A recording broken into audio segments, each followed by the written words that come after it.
അല്ലേ? നന്നായി. ഇനി എന്തിനാ താനിവിടെ വിളിച്ചിരിക്കണേ? പോന്നോളാം. അവരായി അവരുടെ പാടായി വരിക.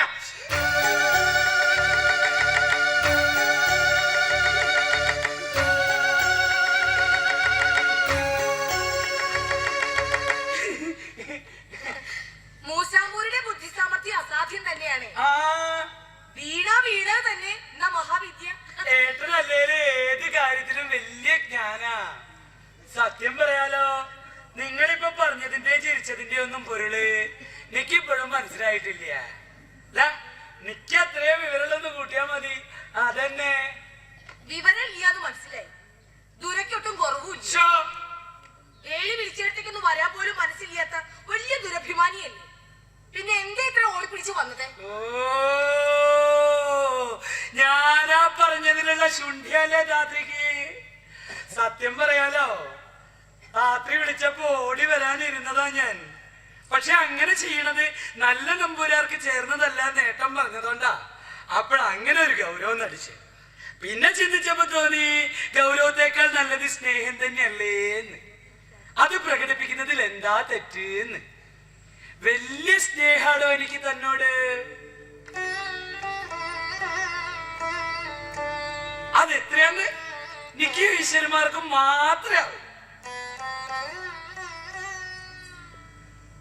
അറിയാം, പാതിരാത്രിക്ക് ആ സ്നേഹം കുറച്ചു കൂടും. ഇത്തിരി കഴിയുമ്പോൾ അതൊന്ന് തടുക്കും. പകലാവുമ്പോ പിന്നെ ഒട്ടും ഉണ്ടാവില്ല. രാത്രി ഈ പറഞ്ഞതും നിക്ക് മനസ്സിലായില്ല കേട്ടോ. നിക്ക് അത്രയും വിവരങ്ങളൊന്നും കൂട്ടിയാ മതി. അതന്നെ രാത്രിക്ക് മുഷിഞ്ഞു തുടങ്ങിയെന്ന് തോന്നണോ? ഉറക്കം വരണോ വെച്ചാ കിടന്നോളൂ. നിക്ക് കുളിച്ചിട്ട് ഇത്തിരി മരുന്ന് കഴിക്കാനുണ്ടേ. മരുന്നിന്റെ കൂട്ടം പറഞ്ഞപ്പോഴാ കാലത്ത് പറഞ്ഞ പോലെ വൈദ്യർക്ക് മരുന്ന് കുറിച്ചു കൊടുക്കാനല്ല ഞാൻ പോയത്. എന്റെ രോഗം ചികിത്സിക്കാനാ. രോഗം വെച്ചാ ഓരോ അലട്ടലുകള്, ഓരോരോ മനോവിഭ്രമങ്ങള്. തെളിച്ചു പറഞ്ഞാൽ നൊസന്നെ. ഇതൊക്കെ മരുന്നല്ല കേട്ടോ. കൂറ്റനാട്ട് അങ്ങാടിയിലെത്തിയപ്പോ താത്രിക്ക് വേണ്ടി എന്തേലും ഒന്ന് വാങ്ങണല്ലോ എന്ന് തോന്നി. ശീലമില്ലാത്തോണ്ട് എന്ത് വാങ്ങണമെന്നോ ഒരു നിശ്ചയമില്ല. ഒടുക്ക എന്റെ മനസ്സിൽ തോന്നി ഒരു കൂട്ടൊക്കെ വാങ്ങിച്ചു. ഓരോന്നരയും മുണ്ടുവാ. ഇഷ്ടായിച്ചാ വാങ്ങിക്ക. അതവിടെ വെച്ചോളൂ.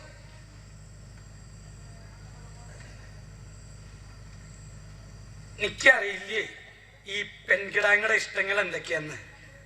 അറിയാലോ, ഞങ്ങൾക്ക് സഹോദരിമാരില്ല. ഒരു തലമുറയ്ക്ക് ശേഷം കുറേയിടത്ത് കയറി വരണ ആദ്യത്തെ അന്തർജന രാത്രി. അമ്മ തന്നെ എന്റെ മനസ്സിൽ കുട്ടിക്കാലത്തെ ഒരു ഓർമ്മ മാത്ര. അതും മുഖം ഓർമ്മയില്ല. പനിച്ചു കിടക്കുമ്പോ നെറ്റിയിൽ തുണി നനച്ചിട്ടിരുന്ന ഒരു നനുത്ത കൈ. അത് മാത്രം എന്റെ മനസ്സിലമ്മ.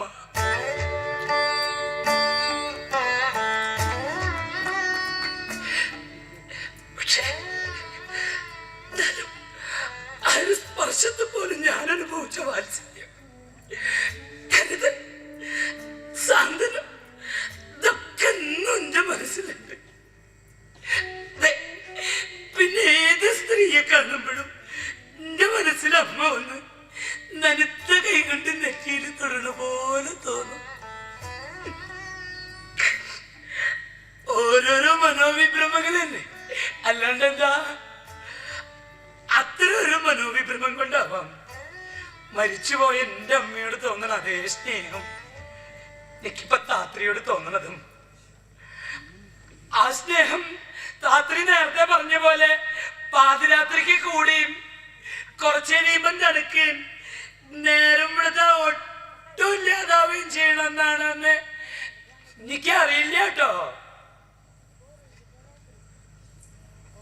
അങ്ങനെ ഒരു സ്നേഹം തിരുമേനിക്ക് എന്നോടുണ്ടെങ്കിൽ ഇനിയത് വെറുതെയാ. ഒരു വേളിയോട് നമ്പൂരാർക്ക് തോന്നേണ്ട സ്നേഹത്തിന്റെ ചില രീതികളുണ്ട്. ഉണ്ണുന്ന ഇലയോടും കിടക്കുന്ന പായയോടും തോന്നുന്ന സ്നേഹം. ഇലയാവുമ്പോ ഊണ് കഴിഞ്ഞാൽ വലിച്ചെറിയാം, ആ പായയാവുമ്പോ ഉറക്കം കഴിഞ്ഞാൽ മടക്കി വെക്കാം. അത് മതി. അതിനപ്പുറം ഒരു സ്നേഹം അതെനിക്കിനി താങ്ങാനാവില്ല തിരുമേനി. അയ്യോ, ഞാൻ പറഞ്ഞത് താത്രിക്ക് വിഷമായോ? എന്റെ വിവരക്കേടിന് ഇങ്ങനെ വേവലാതിപ്പെടണോ? എന്റെ ഒരു ബുദ്ധിമോശം. അയ്യോ, താത്രിയുടെ കണ്ണ് നിറഞ്ഞൂലോ. അത് വെറുതെ തിരുമേനിക്ക് തോന്നിയതായിരിക്കും. ഞാനെന്തിനു കരയണം?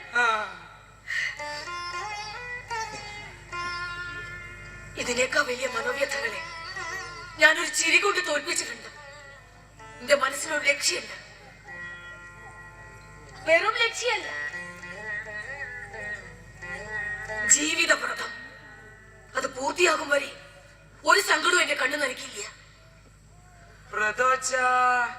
എനിക്കൊന്നും മനസ്സിലാവണില്ല. അത് പൂർത്തിയാകുമ്പോ തിരുമേനിക്ക് മനസ്സിലാകും. അതുവരെ തിരുമേനിയോട് എനിക്ക് ഒന്നേ പറയാനുള്ളൂ. അമ്മയോട് തോന്നുന്ന പോലെ ഒരു നല്ല സ്നേഹം തിരുമേനിക്ക് എന്നോടുണ്ടെങ്കിൽ മേലിൽ തിരുമേനി എന്റെ ദേഹത്ത് സ്പർശിക്കരുത്.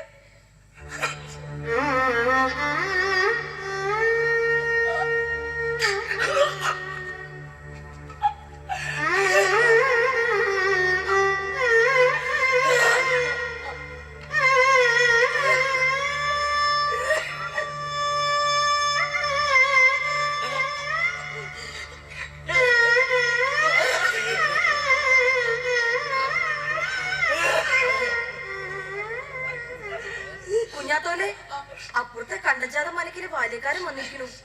അവിടെ ദേഹസുഖില്ലാണ്ട് കിടന്നിരുന്ന വെല്ലിമ്പ്രാൻ കുറച്ചു മുമ്പ് മരിച്ചു അത്രേ. വാസുദേവന്റെ അച്ഛനോ?